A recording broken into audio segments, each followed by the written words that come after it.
Over to Pakistan. Former Pakistan Prime Minister Nawaz Sharif has made a comeback to the political landscape after a year-long hiatus. And helping his return is a rather unexpected organization, the Bilawal Bhutto Zardari-led Pakistan People's Party. The opposition parties in Pakistan are holding a gathering to discuss and decide the strategy to take on the Imran Khan-led government. Nawaz Sharif was invited for this multi-party conference by PPP leader and his long-time political rival Bilawal Bhutto Zardari. Accepting the invitation, Sharif joined the meeting virtually while being seated in the Stanhope House in London.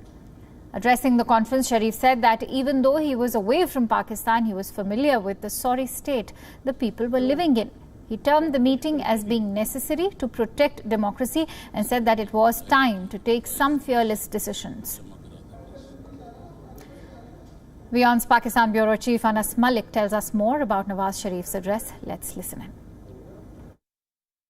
But the former Prime Minister of Pakistan, Nawaz Sharif, today addressed a multi-party conference, breaking his silence, almost a year-long silence, when he went abroad. While addressing the occasion, he said that his struggle is not against the current Imran Khan government, but it is against those, quote-unquote, those who have brought him into power. He alleged that it is a martial law-like situation and that democracy needs to be restored in its actual form.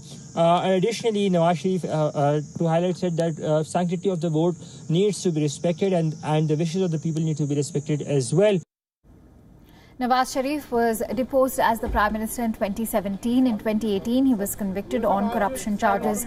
A year later, however, Sharif managed to get a bail on health grounds and was allowed to go to London for treatment. He has since been living in London and mostly stayed away from the political limelight.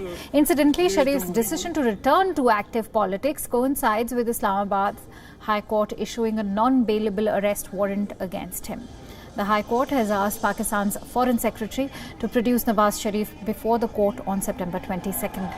As per reports, the Imran Khan government has sent numerous arrest warrants against Sharif to its High Commission in London.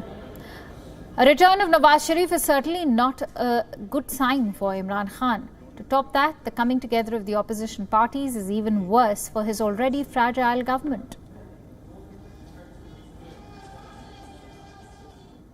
So for some perspective on this news story, we earlier spoke to Lahore-based senior journalist Ahmed Shaheen on what this could mean for the political survival of Imran Khan and his government. Listen in.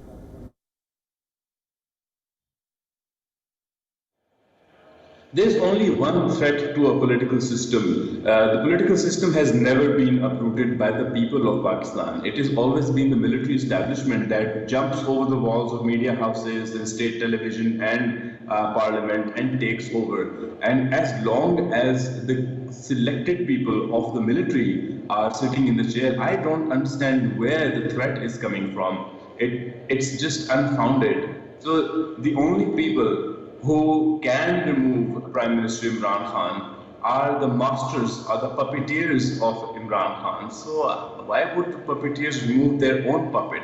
And of course they have an option B in Shehbaz Sharif, Nawaz Sharif's younger brother, but why would they want to go through all that change just to have another puppet which they already have in place?